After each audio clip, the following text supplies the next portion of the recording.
A saga do Prêmio Nobel. Versão e distribuição Sinapse. A saga do Nobel é a história das grandes descobertas e das ideias do século XX. Einstein, Curie, Pavlov, Fleming e também Camus, Hemingway, Luther King e o Dr. Schweitzer já se tornaram lendas. Desde a descoberta dos raios-x em 1896 pelo alemão Wilhelm Röntgen, os instrumentos que permitem ver o interior do corpo tornaram-se ainda mais precisos, graças a Felix Bloch, iniciador da imagem por ressonância magnética, e Godfrey Hounsfield, inventor do scanner.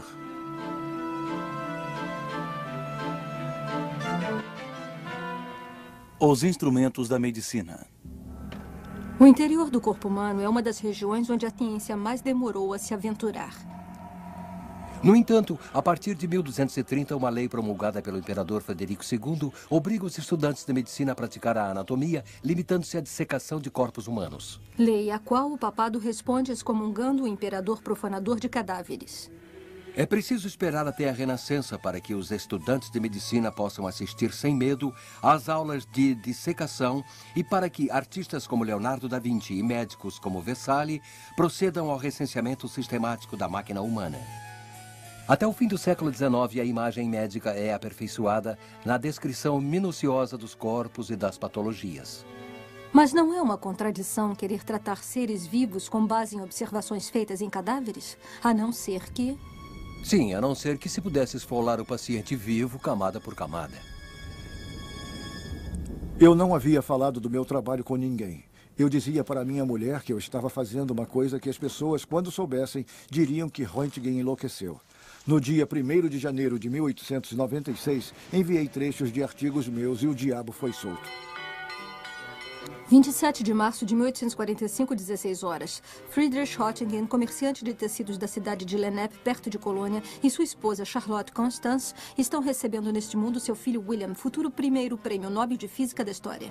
A criança que parece ter a mente sadia tampouco parece estar possuída pelo demônio, nem mesmo pelo do saber. Seus pais sabem da sua expulsão definitiva e sem diploma aos 17 anos da Escola Técnica de Utrecht, na Holanda, para onde a família havia emigrado. William, na verdade, é um aluno que promete, e a expulsão só deveria aumentar o seu mérito. Na verdade, ele não quis denunciar um colega, autor da caricatura de um professor impopular. Felizmente, há em Zurique uma escola politécnica que aceita alunos por concurso. Ele é admitido nessa escola em 1865. É também em Zurique que ele encontra sua futura esposa, Anna Bertha Ludwig. Ela é filha de um liberal alemão exilado, dono do bar Zum Grünen Glas, onde se reúnem os estudantes. As noitadas nos bares e restaurantes não o impedem de defender a sua tese Estudo sobre os Gases, em agosto de 1868, obtendo assim o seu doutorado aos 24 anos. Dá aulas de física em 3 cidades da Alemanha, sucessivamente, entre elas Estrasburgo, antes de ser nomeado diretor do recente Instituto de Física da Universidade de Würzburg, em 1888. Aos 43 anos, Röntgen já é um pesquisador reconhecido. A universidade fica no centro da cidade. Herr Professor Röntgen e sua esposa moram no último andar do instituto. Não tendo filhos, adotam a sobrinha. No verão, os Röntgen e seus amigos fazem passeios pelas florestas, onde o físico se entrega à sua paixão, a fotografia. O outono é dedicado à caça e o inverno às corridas de trenó. Na cidade, seu modo de ser é considerado bem pouco convencional. Sim, um lunático. Conta-se que durante um passeio com sua esposa, ele avista uma carruagem. Chama um cocheiro, dá seu endereço, paga a corrida e manda sua esposa subir e continua sozinho a sua caminhada. Para o professor Philippe Lenard, honrado doutor, como eu gostaria de reproduzir sua importantíssima experiência, encomendei um tubo de eficiência comprovada da Miller-Unkel. Poderia Vossa Excelência indicar-me um produtor confiável para a janela de folha de alumínio? Muito respeitosamente, W. Röntgen. Röntgen está com 50 anos quando escreve esta carta a Philippe Lenard, assistente do célebre Hertz. O descobridor das ondas eletromagnéticas acabara de morrer e seu aluno retomava os trabalhos sobre os raios catódicos num tubo a vácuo. O tubo a vácuo é uma bolha de vidro dentro da qual foi colocado um cátodo e um anodo, e onde se criou o vácuo. Quando se faz passar uma descarga elétrica, uma fluorescência se produz na parede do tubo que está atrás do anodo, evidenciando uma radiação emitida pelo cátodo. Lenard resolve colocar uma fina e opaca janela de folha de alumínio sobre esta parede. Ele constata que os raios catódicos atravessam o alumínio e até a distância de alguns centímetros para fora do tubo tem um efeito luminescente sobre sais fluorescentes e podem até mesmo manchar uma chapa fotográfica. Ao fazer os raios catódicos passarem através de uma folha de alumínio, Lenard contradiz a teoria do inglês Sir William Crookes. Se os raios catódicos fossem um fluxo de partículas elétricas ou uma matéria radiante, como definidas por Sir William, eles não poderiam atravessar a matéria.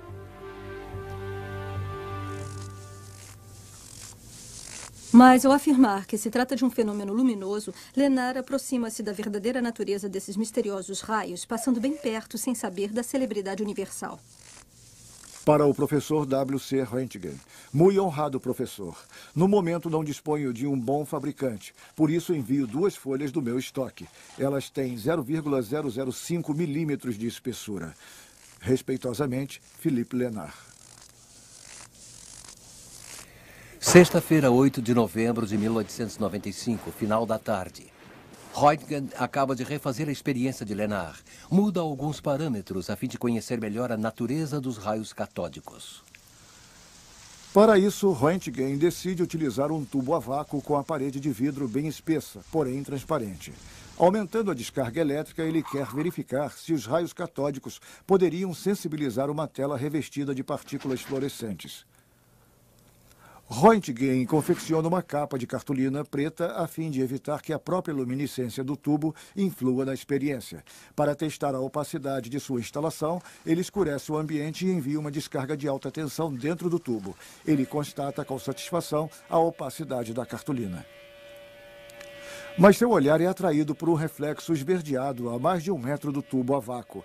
Incrédulo, ele interrompe a descarga, depois torna a enviá-la. Ele constata que o fenômeno de fluorescência se repete no mesmo local.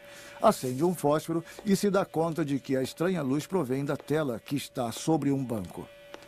Alguma coisa que emana do tubo age sobre a tela, a uma distância bem maior do que podem os raios catódicos observados por Lenard, e, além do mais, atravessando uma cartolina preta. William se dá conta de que é testemunha de um fenômeno físico jamais observado até aquele momento. Desejando testar o grau de transparência de outros materiais, além da cartolina, ele agora tira a capa do tubo e coloca a tela ao alcance mais direto da irradiação. Quando acaba de enviar uma nova descarga, ele passa sem querer a mão entre o tubo a vácuo e a tela fluorescente para apanhar um livro. O que acontece é impressionante. Durante 7 semanas, o cientista fica trancado em seu local de trabalho, onde faz as refeições e acaba dormindo. Não ousa ainda falar com ninguém sobre sua descoberta, nem mesmo com sua mulher. Ele testa, verifica, testa de novo, sem parar.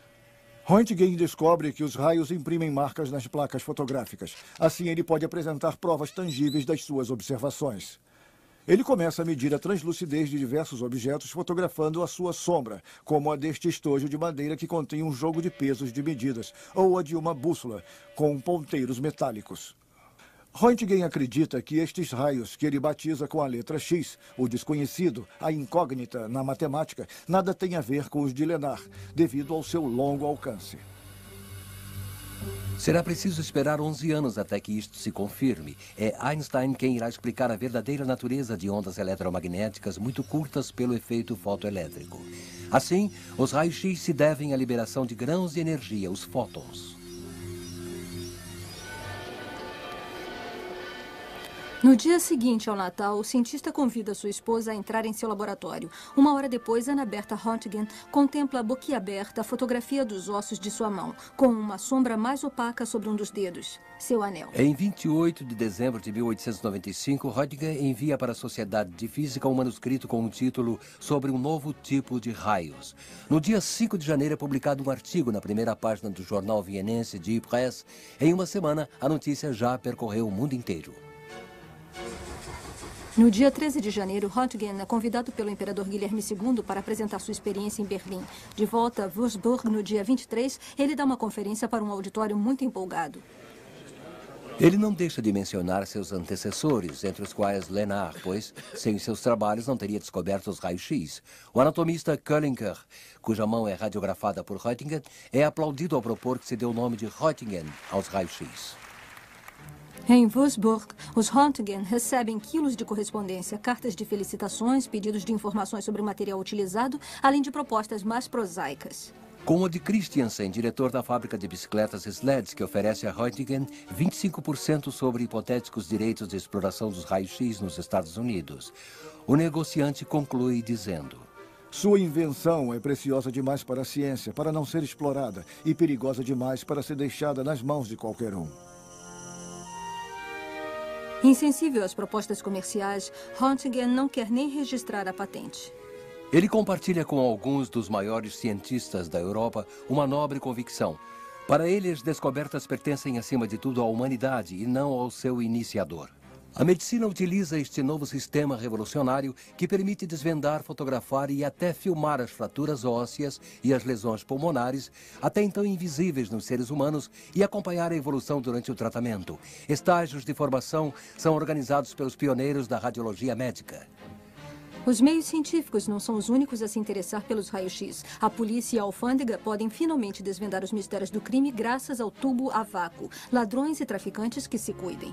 Em Paris, as lojas de Feil divertem a clientela com a demonstração conjunta do cinematógrafo Lumière e dos raios de Röntgen. Nas grandes avenidas, várias barracas oferecem atrações de neo-ocultismo, onde se brinca de assustar os passantes com produtos fosforescentes. Os humoristas perguntam se a alma e seus segredos, às vezes pouco louváveis, não seriam permeáveis ao intrigante poder de investigação dos raios-x. Mas a descoberta provoca uma tempestade de inveja. Vários físicos se sentem frustrados por uma descoberta que muda a visão do mundo tanto quanto o fizera 3 séculos antes a luneta astronômica de Galileu. Alguns até se gabam de haver produzido os raios-x durante suas experiências muito antes de Röntgen. Bastante contestável em alguns casos, com exceção desta foto, tirada 6 anos antes da descoberta de Röntgen num laboratório da Pensilvânia. Após uma descarga num tubo de Crookes, a silhueta de 2 moedas ficará impressa numa placa fotográfica que se encontrava por perto. Só que ninguém teve a intuição de Röntgen e a placa foi relegada a objeto de curiosidade. No ano de 1901, os executores testamenteiros de Alfred Nobel pedem a físicos do mundo inteiro que forneçam uma lista de seus colegas passíveis de receberem o prêmio. Dos 29 físicos indicados para o Nobel, o nome de Röntgen aparece 12 vezes e o de Lenard uma única vez.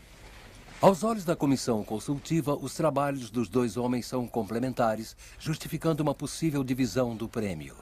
Este parecer não foi levado em conta pela academia. Apesar de seus enjoos no mar, Röntgen vai a Estocolmo no dia 10 de dezembro de 1901 e recebe o primeiro prêmio Nobel de Física da história das mãos do príncipe da Suécia. Na volta, ele doa as 50.000 coroas para a Universidade de Würzburg. É aí que Lenard se enfurece, grita que foi traído. Röntgen só teve que apertar um botão, fui eu que fiz todo o trabalho. Nem o prêmio Nobel que ele recebe em seu próprio nome em 1905 consegue dissipar a sua mágoa. Ignorando as calúnias, Röntgen passa o resto de sua vida em Munique, onde dirige o Instituto de Física.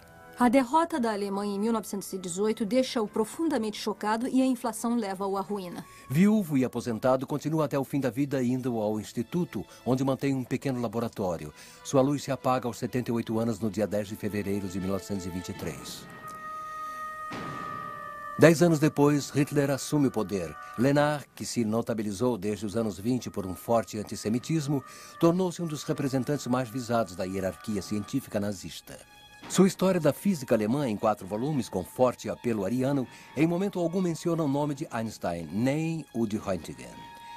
Em 1946, um ano antes de morrer, Lenard responde irritado à pergunta do radiologista americano Ether. Röntgen era judeu? Não, mas era amigo dos judeus e agia como um deles. Em 1996, no centenário de sua experiência, William Röntgen é universalmente celebrado como o único e verdadeiro descobridor dos raios-x.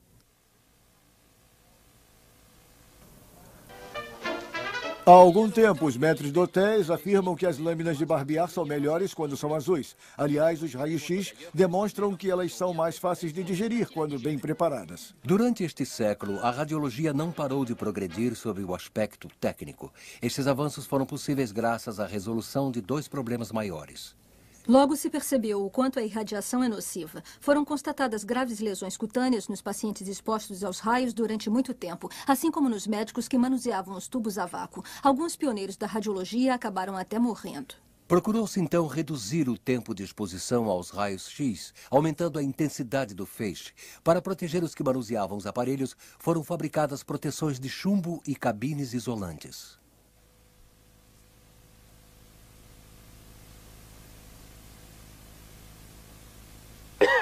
Como as fotografias realizadas por raio-x não conseguem dar conta do volume de um objeto em 3 dimensões, torna-se difícil, às vezes, discernir o elemento que se quer examinar dos outros que o cercam. Como solução, foram adaptados filmes de alta sensibilidade. Também foram utilizados produtos de contraste que, ingeridos pelo paciente, têm a propriedade de se fixar sobre certos tecidos, permitindo que fiquem mais em evidência com relação a outros de densidade equivalente. Estes produtos resolvem, em parte, a questão do contraste do objeto a ser analisado. Ainda resta o problema da falta de nitidez devido à presença de outros tecidos na frente e atrás da zona pesquisada. Em 1921, um médico francês, André Bocage, propõe deslocar num movimento inverso e acoplado o tubo emissor de raio-x e a placa receptora, em relação a um eixo que é a parte do corpo que se deseja analisar. Visualiza-se, então, na placa fotográfica, o ângulo ou o corte desejado, com um evidente ganho de nitidez, enquanto a parte anterior e posterior ao objeto fotografado fica embaçada durante o movimento. É o princípio da tomografia. 1968 é um ano excelente para a gravadora e produtora britânica EMI. Ela acaba de lançar simultaneamente 2 produtos revolucionários de seus estúdios de gravação, o mítico álbum duplo dos Beatles, e de seus laboratórios de Hayes, o protótipo do scanner de raios-x. Eu fui procurar cérebros de boi nos abatedouros, mas eles estavam sempre danificados pelos métodos de abate. Resolvi, então, atravessar Londres para encontrar um local onde o animal fosse sangrado para ser abatido. Mas não era nada agradável transportar cérebros através da cidade, dentro de sacos de papel.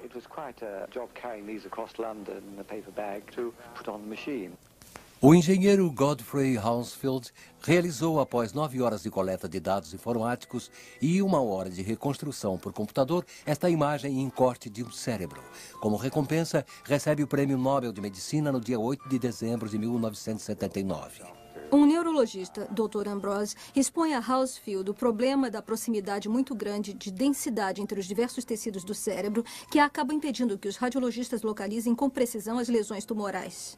Esta questão entusiasma Hounsfield, pois vem exatamente ao encontro de sua área de pesquisa, a criação de imagens eletrônicas planas a partir dos dados de volume de um objeto fotografado sob vários ângulos. Entre o branco e o preto, o olho humano só é capaz de distinguir cerca de 20 densidades de cinza. O ideal seria inventar olhos capazes de armazenar, processar e restituir um número muito maior de informações em densidade do que é capaz o olho humano. É exatamente a isto que se dedica a Hounsfield. Ele manda fabricar detetores capazes de medir essas diferenças de densidade, não mais de 0 a 20, o que os olhos captam, mas de menos 1000, o ar, passando por 0, a água, a mais 1000, os ossos. O scanner de Hounsfield retoma o princípio mecânico de apreensão das imagens da tomografia por raio-x, com a diferença de que ele multiplica por milhares as medidas durante o movimento de rotação do conjunto tubo emissor de raio-x e detetor de densidade. A seguir, basta coletar via informática os múltiplos dados de volume do corte anatômico, os voxels, que se pode traduzir em dados bidimensionais, os pixels. Para obter uma imagem na qual se possam discernir as diversas densidades dos tecidos, selecionam-se em relação à escala de densidade compreendida entre menos 1000 e mais 1000, cerca de 20 valores de cinza, a fim de se obter uma imagem legível a olho nu. No final de agosto de 1971, um scanner de uso médico é instalado no hospital de Wimbledon. Mas só 6 meses depois, a direção do hospital vai aceitar que o Dr. Ambrose utilize a máquina para o primeiro exame do crânio de uma paciente, no qual se descobre com sucesso a presença de uma lesão. Hoje em dia, o princípio permanece o mesmo, mas as máquinas foram aperfeiçoadas. O tempo de cálculo diminuiu, os captadores se multiplicaram e permitem uma melhor qualidade da imagem. Hoje se pode escanear todo o corpo humano e produzir imagens digitais em 3 dimensões. Mas a captação de imagens médicas continua evoluindo. Em 1952, Felix Bloch divide o Prêmio Nobel de Física com Edward Purcell pela descoberta da ressonância magnética. Eles deram origem a uma nova técnica de investigação, a captação de imagens por ressonância magnética. Como a ressonância magnética não utiliza os raios-x, deixa de existir o perigo. Em 1930, Felix Bloch é um jovem físico suíço de 25 anos. Na Universidade de Leipzig, ele convive com os maiores nomes da mecânica quântica, como Werner Heisenberg. Quando passam a vigorar as leis raciais que proíbem o ensino nas universidades aos judeus, Bloch, embora judeu, não é hostilizado por ser de nacionalidade suíça. Sobre os nazistas, ele diz: "Eu os desprezava desde o início e resolvi pedir a minha demissão." Bloch volta para Zurique e vai trabalhar algum tempo em Roma com Fermi. No início de 1934, recebe uma proposta de emprego da Universidade de Stanford, na Califórnia. Ele deixa a Europa em abril e vai se dedicar em Stanford, nos Estados Unidos, à ressonância magnética. Os prótons do núcleo de um átomo podem ser comparados a pequenos ímãs, cujo polo é aleatório. Se submetermos os prótons a um campo magnético muito potente, uma quantidade infinitesimal deles é influenciada na proporção de sua intensidade. Uma maioria dos prótons envolvidos se alinha no sentido do campo e uma minoria no sentido inverso. Sua velocidade de rotação em torno do eixo do campo magnético é um valor constante que se mede em frequência de rádio. Se emitirmos uma frequência de rádio equivalente à sua velocidade de rotação, os prótons entram em fase, criando um estado de equilíbrio instável e de alta energia. Diz-se que eles entram em ressonância. Bloch constata que, cessando o estímulo ondulatório, os prótons retornam ao seu estado precedente, restituindo uma energia que pode ser medida em frequência de rádio e em duração de relaxamento. Com a descoberta de Bloch e Purcell, vai se poder detectar, primeiro, graças à frequência da ressonância que os caracteriza, a presença de tais prótons em tal molécula. Em seguida, interpretando sua duração de relaxamento, poder-se-á determinar seu grau de concentração, permitindo a identificação do meio tissular em que ele se encontra, osso, tecido mole ou água. A captação de imagens por ressonância magnética tem como referência um dos elementos mais abundantes do organismo, o hidrogênio. Sabemos que, submetido a um campo magnético de intensidade de 1 Tesla, os prótons de hidrogênio se alinham e só ressoarão numa determinada frequência. O princípio consiste em introduzir o paciente num campo magnético e escolher uma zona de trabalho, um corte. Para tanto, utilizam-se microímãs que têm influência sobre o campo magnético de tal forma que sua intensidade neste corte seja de apenas 1 Tesla. Envia-se, então, a frequência de ressonância devida e somente ressoam os prótons de hidrogênio do corte. O sinal magnético emitido pelos prótons logo após a ressonância tem sua frequência captada por bobinas e é processado por um computador que restitui uma imagem plana da área. Mas antes de chegar até aqui, foi preciso construir as máquinas. Desde 1969, um professor da Faculdade de Medicina de Nova York, Raymond Damadian, pensa ser possível diferenciar os tecidos sãos dos tecidos doentes, em especial aqueles atingidos pelo câncer, graças à ressonância magnética. 2 fatores contribuem para a realização do projeto de Damadian: a descoberta dos supercondutores, com os quais se criam campos magnéticos muito intensos e regulares, e o boom informático. O próprio Damadian conclui em 1977 a construção do enorme ímã supercondutor, conseguindo a imagem em corte de um tórax humano. Desde 1981, vários desses aparelhos funcionam no mundo inteiro.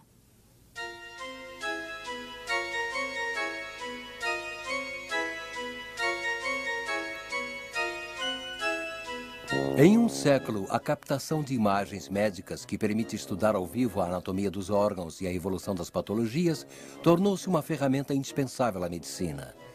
A radiografia, o scanner, a ressonância magnética e também a ecografia e a cintilografia permitem-nos explorar a parte, por menor que seja, do corpo com uma precisão cada vez maior.